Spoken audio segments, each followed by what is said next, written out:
You are standing on the dock, phone in hand, staring at a listing that looks like the answer to everything. The photos are golden. The teak glows. The broker says she is turnkey, ready to sail this weekend, and you have a full-time job, 2 weeks of vacation, and a dream that you can finally use the other 50 weekends on the water. Here is the truth nobody selling you that boat will say out loud. The sailboat that actually lets you sail on weekends while you hold down a real job is smaller, simpler, and far less romantic than the one you are about to buy. And the wrong choice does not just cost you money, it steals the very weekends you bought it for. I know this because I did it backwards. I bought a 38-foot cruiser for $82,000, thinking bigger meant better, and I spent the next 2 summers flat on my back in the bilge with a headlamp while my neighbors actually sailed. Before we are done, I am going to show you a red flag hiding inside almost every listing. The words low hours, and why surveyors treat those 2 words as a warning instead of a selling point. And I am going to hand you a trick about the engine in these boats that can cut your parts bills by 70% straight from a tractor dealer. This matters whether this is your first weekend boat or you are trading up to your second. So let me start with the mistake almost everyone makes first, because it is the one I made, and it is the most expensive one on this list. Everybody buys too much boat. I mean it. Walk any marina in this country and you will see it. 40-foot cruisers, big center cockpits, radar arches, wind generators, and thick green waterline growth because they have not moved since last October. Those are not sailboats anymore. They are very expensive floating cabins that their owners visit, wipe down, and leave. When I started shopping, I had a number in my head. I wanted room to stand up, a real galley, an aft cabin, a boat that looked serious. I told myself I would grow into it. Every broker I talked to nodded and pointed me at more length, because a longer boat means a bigger commission and a bigger slip and a bigger everything. So I bought the 38-footer, and here is what nobody explained to me. On a cruising sailboat, almost every cost you will ever pay scales with length and displacement, not with how often you sail. My slip fee went up with every foot. My haul out was billed by the foot. My bottom paint was billed by the square foot of hull under the water, and a heavy 38-foot boat has a lot of hull under the water. When it came time to replace the standing rigging, the wire was longer, thicker, and the fittings were bigger, so that job alone ran me close to $9,000. But the part that actually hurt was not the money. It was the time. A bigger boat has bigger systems, and every system is one more thing that fails on a Friday night before you want to leave. 2 heads instead of 1. A pressurized water system with a hot water heater, refrigeration that draws so much power I needed a second battery bank and a smarter charger, roller furling that jammed, an anchor windlass that corroded. Every one of those was a Saturday, and I had a job Monday morning. So my sailing weekends quietly turned into maintenance weekends, and the boat that was supposed to set me free started to feel like a second mortgage that could sink. Now here is the boat I should have bought, and the one I tell every weekend sailor to look at first. A simple 30-foot cruiser in the sweet spot between 28 and 32 feet. Something like the Catalina 30, drawn by Frank Butler, and first launched by Catalina Yachts in 1975. They built more than 6,000 of them, which is not an accident. That is a boat that a couple can rig, sail, and dock without a crew and without a shouting match. Or its little sister, the Catalina 27 from 1971, of which they built close to 6,600, or a Pearson 30, or a Tartan 30, or a Cape Dory 28 drawn by Carl Alberg for people who wanted a small boat that felt like a real ship. The reason I point you at these particular boats is not nostalgia. It is that they were built in the tens of thousands. So parts are everywhere, forums are full of people who own the exact same boat, and the systems are simple enough that you can actually understand your own vessel. On a boat like that, you can be off the dock in 15 minutes on a Friday evening, sail all weekend, and be back at your desk Monday without having touched a wrench. That is the whole game for a working person. Not the biggest boat you can afford, the biggest boat you can maintain in the few hours you actually have. So before you write any check, do this. Look up the displacement of the boat you are considering and be honest about whether you and one other person can handle it in a gusty crosswind at a crowded fuel dock. If the answer makes your stomach tighten, walk away, no matter how good the teak looks. But size is the mistake you can see coming. There is a second one hiding below the cabin sole, and it is the one that turned my sailing seasons into rebuilding seasons. Because the boat can be the perfect length and still bleed you dry through one component, the engine. Let me tell you what happened. Because it still stings. When I finally sold that big boat and went looking for a proper weekend 30-footer, I found what looked like the perfect one. Clean hull, decent sails, and the listing had the magic words I thought I wanted. Low hours. The engine, an inboard diesel, showed only about 400 hours on the meter for a boat that was almost 30 years old. I thought I had struck gold. I thought I was buying an engine that had barely been used. Practically new inside. I paid for that engine like it was practically new, and within one season I was writing a check for a rebuild that ran past $6,000. Here is what I did not understand, and what I want burned into your memory before you shop. A diesel engine that has sat unused is in worse shape than a diesel that has been run hard and run often. It is the opposite of a car. When a marine diesel sits, the cooling system corrodes from the inside. The seals dry out and crack, the injectors gum up, the cylinder walls develop light surface rust, and the raw water passages fill with scale and dead marine growth. 400 hours over 30 years does not mean gently used. It means that boat sat at a dock, year after year, while the salt water quietly ate the engine from the inside. Surveyors know this. Talk to a good marine surveyor, the kind accredited through the professional surveyor societies, and ask them what the phrase low hours means to them on a 30-year-old auxiliary sailboat. They do not smile. They get suspicious because low hours over a long life is a symptom of neglect, not a badge of care. The number they actually want to see is a maintenance log, oil changed every year, whether the engine ran or not, and evidence the boat was actually used. An engine with 2,000 hours and a folder full of receipts is worth far more than a mystery engine with 400 hours and no story. Now here is the good news, because I do not want to just scare you off diesels. Most of the small diesels in these weekend cruisers are wonderful, simple, honest engines when they have been looked after. The Yanmar 1-cylinder and 2-cylinder engines, the little 1 GM and 2 GM models, will run for thousands of hours if you change the oil and the impeller. The universal diesels you find in Catalinas and dozens of other boats from the 1980s are tough as nails. And I am going to tell you something about those universal engines at the very end of this video that will change how much you ever pay to keep one running, because it is the single best kept secret for a working sailor on a budget, and it is going to make the whole rebuild I paid for feel unnecessary. Before that though, let me tell you what to actually do at the boat so you never repeat my $6,000 mistake. When you go look at a used cruiser, do not let the seller warm the engine up before you get there. You want to arrive to a cold engine. Put your hand on it. Is it already warm? That is a red flag, because it means they started it early to hide a hard cold start. Then have them start it cold in front of you and watch the exhaust. A big puff of white or blue smoke that does not clear tells you the engine has problems inside. Pull the dipstick and look for a milky, coffee-colored film, which means water is getting into the oil. Open the raw water strainer and look at the impeller. And most of all, ask for the logbook. If there is no log, you are not buying a low hours engine. You are buying a lottery ticket. So the engine can be sound, and the boat can be the right size, and you can still get destroyed by the next thing, because this one you cannot hear and you cannot see from the dock. It lives inside the deck itself, and it is the quiet killer of these older fiberglass boats.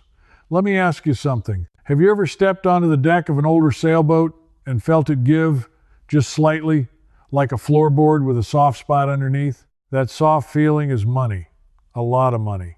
Almost every production cruiser built from the 1970s through the 2000s was built with a cored deck. That means the deck is a sandwich, two thin layers of fiberglass with a lightweight core in the middle, and on most of these boats that core is end-grain balsa wood. When it is dry, balsa core is brilliant. It is stiff, it is light, it insulates, and it lets the builder make a strong deck without a lot of weight up high. Designers loved it, and it is one reason these older boats sail as nicely as they do. But wood and salt water are enemies, and here is where the trouble starts. Every single thing bolted through that deck is a doorway. Every stanchion, every cleat, every winch, every handrail, every chain plate, every deck fitting is a hole cut through the top layer of fiberglass and into the core. The builder is supposed to seal those holes properly, and the owner is supposed to rebed those fittings every so often. But over 30 and 40 years, the sealant dries out, cracks, and lets water in. That water finds the balsa, and once the balsa is wet, it rots, it turns to black mush, it spreads, and the deck goes soft. I learned this the hard way on my second boat, the very one I bought thinking I had done everything right. I had checked the size, I had learned my lesson on the engine.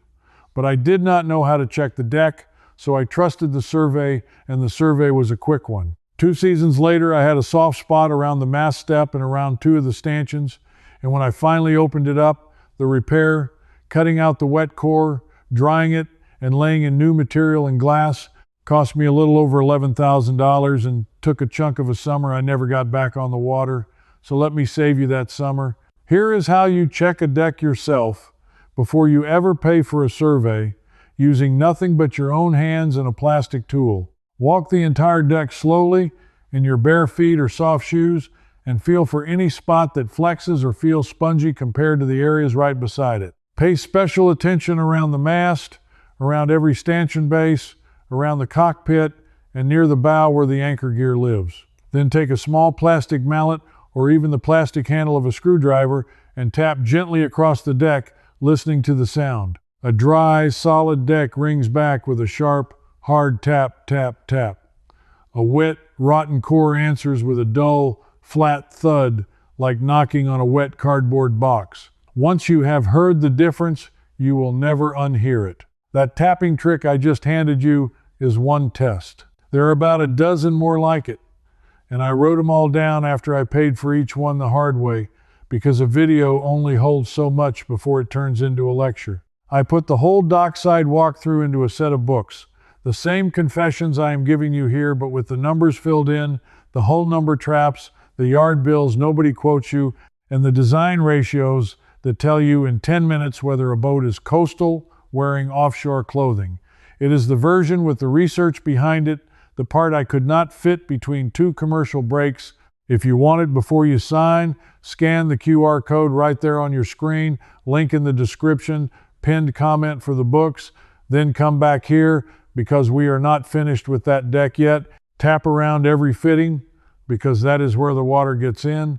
If you find soft spots, you do not necessarily walk away, but you now have the single most powerful piece of leverage in any boat negotiation because deck recoring is expensive and the seller knows it. You use that dull thud to knock thousands off the price, or you use it to walk with your wallet intact. Now, I promise something for a specific group of you, and this is the part I need you to stay with me for, because it is not for the shoppers. It is for the people who are already standing on a boat they own. Maybe you are watching this thinking, Marcus, I already bought my weekend boat. This ship has sailed. This video is for the folks still shopping. I want to talk to you directly right now because there is something you can go check this weekend on the boat you already own without a broker, without a haul out, and without spending $1, and it could save your rig or even your life. I want you to go look at your chain plates. Your chain plates are the metal straps or bars that anchor your shrouds and stays to the hull, the pieces that hold your mast up. On most of these older cruisers, they pass through slots in the deck and bolt to a bulkhead or a knee down below, and that slot in the deck is exactly the kind of doorway I was just talking about, a hole where water sneaks in. On boats from the 1970s and 80s, chain plate failure is one of the leading causes of a rig coming down, and it almost always starts from corrosion you cannot see, right at the point where the metal passes through the deck. So here is your job this weekend. Go below and find where each chain plate attaches down inside the boat.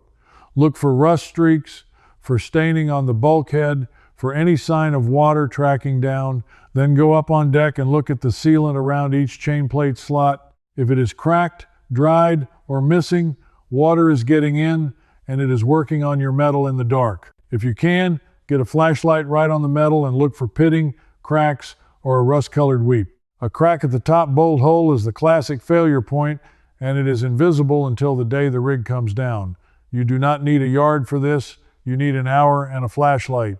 And while you are down there, put your hand on each seacock, the valves where water comes in and out through the hull, and try to open and close each one. If it will not move, it is frozen, and a frozen seacock is a sinking waiting to happen. Working them by hand, keeping them greased, is free, and it is the kind of thing that keeps your boat floating while you are at work all week. That is a weekend job that gives you back the confidence to actually leave the dock. Now let me come back to everybody, shoppers and owners alike, because I have been dancing around the strangest truth in this whole world, and it is time I said it plainly. The boat that has been sailed hard is almost always a better buy than the boat that has barely been touched. This goes against every instinct you have. When you shop for a used car, low miles is good, garage kept is good, barely driven is a prize. So you walk up to a sailboat that has sat on a mooring for a decade, barely used, original everything, and your brain says cream puff. And the listing agrees with you, because the listing was written to make sitting still sound like careful preservation. It is the opposite. A boat is a living system that wants to be used. When a sailboat sits, the diesel corrodes like I told you. The sails, if they are left bent on and exposed, get destroyed by the sun. The running rigging rots. The batteries die and die again. The through hull seize. Mildew takes the interior. Rubber hoses harden and crack. The bottom grows a beard. And critically, nobody was aboard noticing the small leaks, the first soft spot, the first rust weep, so all those problems compounded in silence for 10 years. The boat that got sailed most weekends, on the other hand, had an owner aboard constantly. That owner ran the engine, so it stayed lubricated. That owner noticed the deck leak and fixed it before the core rotted. That owner replaced the worn shackle and the frayed halyard because they were standing right there when it failed. Yes, the sails are more tired and the winches have more wear. But wear is honest and predictable, and it shows up in the price. Neglect is hidden, and it shows up in your bank account after the sale. So when a seller tells you the boat has hardly been used, do not hear that as a benefit. Hear it as a question. Why was this boat not used? And what happened to it in all those years of sitting? The confession I owe you is that both of my expensive lessons, the rebuilt engine and the rotten deck, came from boats that had been used lightly and sat a lot. I chased the cream puff twice, and it bit me twice. Which brings me, finally, to the thing I have been holding back the whole video, the piece of knowledge that would have saved me thousands of dollars and given me back the weekends I lost, and that almost nobody selling these boats will ever tell you. Remember that $6,000 engine rebuild I paid for on that low-hours diesel? And remember I said the small universal diesels in thousands of these 1980s cruisers are some of the toughest engines afloat? Here is the secret the marine world would rather you never figure out. Those universal diesels, the little M12, the M18, the M25, and the beloved M25 XP that lives in a huge share of Catalinas and other American cruisers from that era, are not exotic marine engines at all. Underneath the marine paint and the marine label, they are industrial Kubota engines. Kubota, the tractor and generator company, Universal took ordinary, mass-produced Kubota industrial blocks and marinized them, meaning they added the parts that let them run on a boat. The same is true of the Beta Marine engine so many people repower with today, and the family of Kubota-based blocks runs through an enormous slice of the small diesel sailing world. Do you understand what that means for your wallet? It means the beating heart of your engine, the block, the pistons, the internal parts, the filters, many of the gaskets and seals, is a common agricultural engine that farmers and generator owners maintain for a fraction of what the marine market charges. When you walk into a marine chandlery and ask for parts by the universal number, you pay the marine markup, the same filter or gasket at 2, 3, sometimes 4 times the price. But when you cross-reference that universal engine to its underlying Kubota model, and there are published tables owners have kept for decades on the Catalina and Universal owner forums that match every universal engine to its exact Kubota base, you can order the identical oil filter, fuel filter, water pump parts, gaskets, and thermostats from a tractor and equipment supplier at the price a farmer pays. I found this the way most people find it, buried in a forum thread, written by an old owner who had been quietly running his Universal on tractor parts for 20 years and could not believe more people did not know. Those owners preserved the cross-reference charts, while the marine sellers were happy to let everyone keep overpaying. The knowledge was always there. It was just buried under a coat of marine paint and a marine part number, because there is real profit in you not knowing that your priceless marine diesel shares its guts with a machine that mows fields. So here's what you do this week. Whether you already own one of these boats or you are about to buy one, find the maker and model plate on your engine. If it is a Universal or a Westerbeek or a Beta, look up its Kubota base model and print out the cross-reference chart from the owner community. Keep it in your engine folder. The next time you need a filter or a gasket or a water pump kit, price it both ways. You will be stunned. That $6,000 rebuild I paid for was mostly labor and marine priced parts on an engine that, had I known it was a Kubota, I could have maintained for years for the price of a few tractor filters and a weekend of my own time. That is the difference between an engine that steals your weekends and one that hands them back. And that is the whole honest way into weekend sailing with a full-time job. Not the biggest boat, not the shiniest listing, not the one with the lowest hours. The right-sized, well-used, simple boat with a deck you tapped yourself, chain plates you, inspected with a flashlight, and an engine you now know how to feed for pennies on the dollar. Here is what I want you to feel as you close this. You were about to buy the wrong lesson at full price, the way I did, twice, and now you are not. You just kept your weekends. You are the kind of buyer who does the homework before the money moves, who would rather hear the hard truth from a guy at the end of the dock than a sweet story from someone earning a commission. That is exactly who this is for. So tell me one thing in the comments. What boat are you looking at right now? The make and the model and the year. And does it have one of those Universal or Kubota-based diesels I just described? Drop it below and tell me where you are watching from, because I read these and I will tell you straight if that boat is a keeper or a trap. Do not just watch and leave.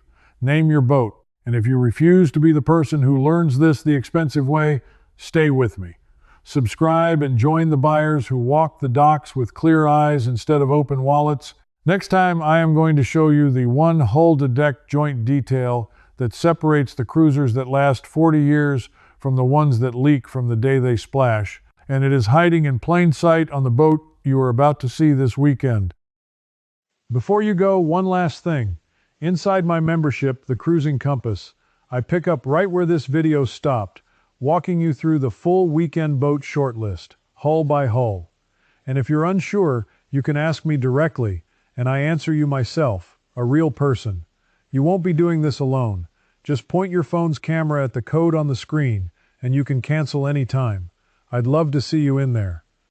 Now, if you're wondering how to actually buy your first boat without getting burned, I walk you through it honestly, step by step, even with no experience.